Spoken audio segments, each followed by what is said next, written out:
दोस्तों आपके पास चाहे एसबीआई का बैंक अकाउंट हो या पंजाब का बैंक अकाउंट हो या यूनियन बैंक अकाउंट हो या कैनरा बैंक अकाउंट हो, मतलब जितने ही मैंने बैंक के नाम लिए मोस्टली इसी बैंक से 436 रुपये प्लस 20 रुपये मई के महीने में एंड जून के फर्स्ट डेट में ये सारे बैलेंस आपके अकाउंट से ऑटोमेटिकली काटे जाएंगे और आपको पता भी नहीं चलेगा। अब इस वीडियो में सीखेंगे एंड जानेंगे कि आखिर ये बैलेंस काटने का मेन रीजन क्या है, इससे कस्टमर को क्या बेनिफिट होगा एंड अगर जिस कस्टमर को ये बेनिफिट नहीं चाहिए तो इस प्रीमियम को जो सालाना कटता है इसको कैसे परमानेंट बंद करेंगे। यानी हम यहाँ पे इसके डिटेल्स, इसके बेनिफिट्स एंड में बात करूँगा कि आप इसको कैसे बंद कर सकते हो ताकि फ्यूचर में कभी भी आपके अकाउंट से ये बैलेंस फिर से ना काटा जाए। तो वीडियो कंप्लीट देखना, वीडियो काफ़ी इंपॉर्टेंट है सभी के लिए जिनके पास खाता है इन सभी बैंकों के अंदर। याद रखिएगा, अगर आप इस वीडियो को स्किप करते हो तो फिर आपको बैलेंस इतना तो पे करना ही पड़ेगा। हो सकता है काफ़ी लोगों का बैलेंस कट भी चुके हो, तो कमेंट करके जरूर बताना। तो फिर देर किस बात की, वीडियो को फटाफट एक लाइक कर दो और चैनल से कुछ सीखने को मिल रही है तो चैनल को सब्सक्राइब भी कर सकते हो। तो चलिए शुरू करते हैं।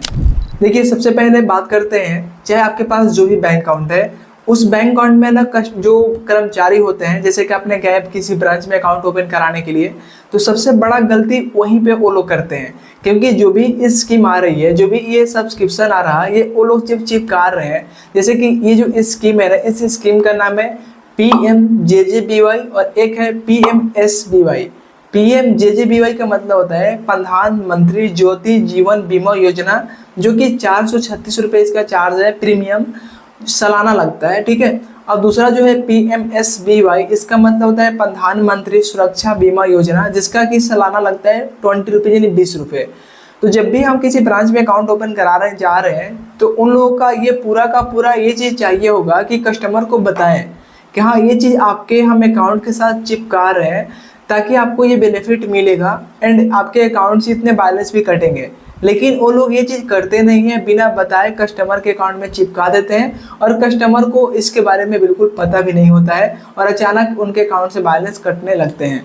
जब भी आप उसका जो भी प्रीमियम चिपका रहे हैं उस प्रीमियम का एक ओरिजिनल पेपर भी आता है, वो पेपर भी देना चाहिए ना कस्टमर मतलब बैंक वाले को। लेकिन क्या आपके साथ कभी ऐसा हुआ है कि वो लोग आपका पेपर मिले हैं ओरिजिनल?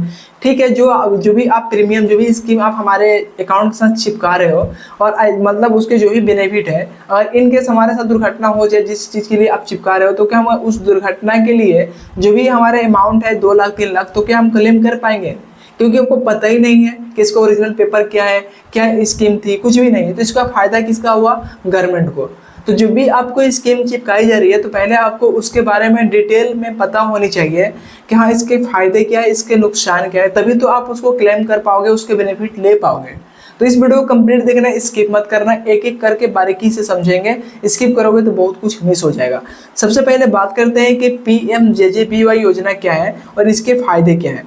देखो, मैंने यहाँ पे नोट के अंदर सारा कुछ नोट करके रखा है। अगर आप बोलोगे तो मैं इसका पूरा एक PDF आपको लिंक मतलब डिस्क्रिप्शन में दे दूंगा।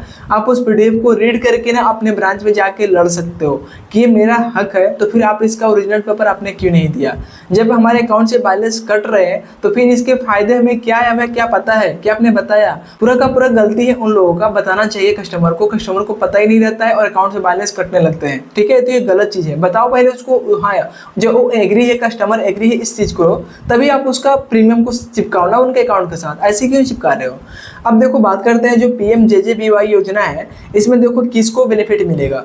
यहाँ पर साफ मेंशन किया गया है, यह एक जीवन बीमा योजना है जो कि पॉलिसी धारक की किसी भी कारण से मृत्यु या दुर्घटना, यानी प्राकृतिक या दुर्घटना, यानी कि अगर आप ऐसी भी डेथ कर जाते हो, जैसे कि बीमार हो डेथ कर गए प्राकृतिक द्वारा या दुर्घटना में डेथ कर जाते हो, तो फिर आपको यहाँ पे 2 लाख का मतलब यहाँ पे आपको वो पॉलिसी में इंश्योरेंस है 2 लाख का, और 2 लाख का बेनिफिट मिलेगा। लेकिन ये 2 लाख का बेनिफिट किन को मिलेगा?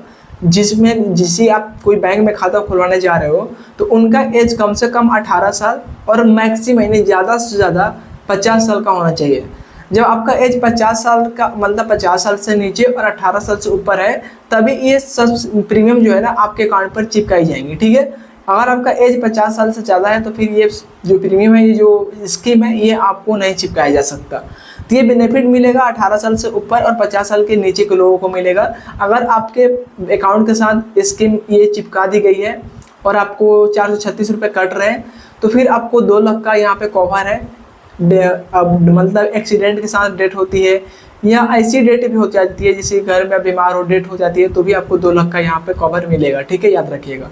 अब बात करते हैं कि ये जो PMSBY योजना है इसका मतलब क्या है, जो कि है प्रधानमंत्री सुरक्षा बीमा योजना है। इसमें क्या फ़ायदा होगा, जैसे कि दुर्घटना के साथ आपको मृत्यु हो जाती है या सिर्फ आपका पैर टूटा, हाथ टूटा या आपका आँख मतलब एक आँख डैमेज हो गया या दोनों आँख डैमेज हो गया, तो इन सब कंडीशन में आपको यहाँ पे भी 2 लाख का बीमा मिलता है, 2 लाख का कवर मिलता है। बट ध्यान दीजिएगा इसकी जो एज लिमिट है वो है मतलब कम से कम 18 साल और ज़्यादा से ज़्यादा 70 साल, यानी 18 साल के लोग एंड 70 साल के नीचे के लोग इस बीमा का, इस स्कीम का लाभ ले सकते हैं। देखो 436 या 20 रुपये जो कट रहे हैं इससे कोई नुकसान नहीं है, लेकिन आप कस्टमर को एग्जैक्ट पता होनी चाहिए ना कि किस चीज़ के लिए कट रहा है, इसके बेनिफिट्स क्या है, इसका ओरिजिनल पेपर कहाँ है। काटो सही है लेकिन इससे बेनिफिट तो मिल रहा है ना। आजकल तो एक्सीडेंट ऐसी भी नॉर्मल चीज़ हो गई है, मतलब अभी जाओ मतलब किसी को पता नहीं कब क्या हो जाए, तो लेना भी चाहिए। लेकिन हाँ, हम उसको क्लेम कैसे करेंगे, एक्सीडेंट तो हो गया, जब नॉमिनी हम ऐड करेंगे तो नॉमिनी हमारा क्लेम कैसे करेगा जब उसके पास ओरिजिनल पेपर ही नहीं है, जब आप उसको बताओगे नहीं। तो पहले आप बैंक में जाओ, उसको बोलो कि ठीक है ये चीज़ तो या तो बंद कर दो, अगर आपके पास आर्थिक स्थिति सही नहीं है तो आप उसको बंद भी करा सकते हो। और यहाँ पे आपको मैं 2 चीज़ बताऊंगा बंद कराने का प्रोसेस। अगर आपको बंद नहीं कराने से कंटिन्यू रखना है तो फिर आप उसका जाकर ओरिजिनल पेपर ले लो, तभी आप इस चीज़ का लाभ ले पाओगे, अदरवाइज ये फालतू का गवर्नमेंट पैसा आपसे अकाउंट से ले रही है, ठीक है, याद रखिएगा। अब देखो बात यहाँ पे ये करते हैं कि आखिर ये जो बैलेंस कटता है ये कब कटता है। जो PMJJBY वाला जो स्कीम है, जो 436 वाला, ये बैलेंस करता है 31 मई से पहले, ये बैलेंस करता है। और जो दूसरा है जो कि 20 रुपये करता है ना, PMSBY, वो करता है 1 जून तक, यानी 1 जून को ही वो बैलेंस कटेगा और ये 31 मई का ही बैलेंस कटेगा। कभी कभी 31 मई से पहले भी कट जाता है, ठीक है, याद रखिएगा। अब सवाल यहाँ पे है कि ठीक है आपको इसको बंद करना है, आपको कंटिन्यू नहीं करना है, तो सबसे सीधा सवाल जो कि मैं इस चीज़ को फॉलो करके अपना बंद कराया, मेरे पास कैनरा बैंक था, कैनरा बैंक वाले ने मेरे बताए हुए चिपका दिए थे। तो मैंने क्या किया, जब जैसे मई का महीना आया तो मतलब अप्रैल महीने से ही मैं अपने अकाउंट के बैलेंस को जीरो कर दिया। मैंने जीरो कर दिया, मतलब मई और जून तक जीरो रखा। जब आप जीरो कर दोगे ना तो क्या होगा कि वो जो प्रीमियम जो कटता है ना वो बाउंस हो जाएगा। जब एक बार भी बाउंस हो जाएगा ना तो वो क्लोज हो जाएगा ऑटोमेटिकली। सबसे सिंपल चीज़ यही है कि ब्रांच का चक्कर मत काटो, अपने अकाउंट से बैलेंस को जीरो कर लो सिर्फ इस महीने के अंदर। जैसे कि अप्रैल में जीरो कर लो, मई जून तक, जुलाई में फिर अपना बैलेंस लेन देन करना स्टार्ट कर दो। 2 महीने तक जीरो रखो, ये खुद बाउंस हो जाएगा। बाउंस होगा उसके बाद ये क्लोज हो जाएगा आपके बाद, मतलब उसके बाद 2-3 साल तक देखो कभी भी नहीं कटेगा। मेरे बंद किए हुए 2 साल हो गया, अभी तक नहीं कटा। अभी जैसे कि मई का महीना चल रहा, अभी भी मतलब 31 मई आएगा ना, अभी भी नहीं कटेगा। पिछले बार भी नहीं कटा था, मैं ऐसे ही करके बंद करा लिया। अगर आपको ब्रांच विजिट करना अच्छा है, जैसे कि पास में आप कर सकते हो, तो फिर आपको एक एप्लीकेशन देना होगा। एप्लीकेशन दे के आप सबमिट करो, वो भी उस तरीके से बंद किया जा सकता है, वो लोग बंद कर देंगे। लेकिन एक चीज़ ध्यान देना, बंद करने के बाद अगर आप सोच रहे हो रिफंड की एक्सपेक्ट कर रहे हो तो फिर रिफंड यहाँ पे कुछ भी नहीं मिलेगा। जो बैलेंस कट चुके हैं वो कट चुके हैं, वो नहीं मिलेगा। हाँ, लेकिन आज के बाद अब कटना बंद हो जाएगा, बस इतना ही। आई होप कि आप समझ पाए होंगे। मिलते हैं फ्रेंड्स एक नए वीडियो में। Subscribe the channel for more videos. Thank you.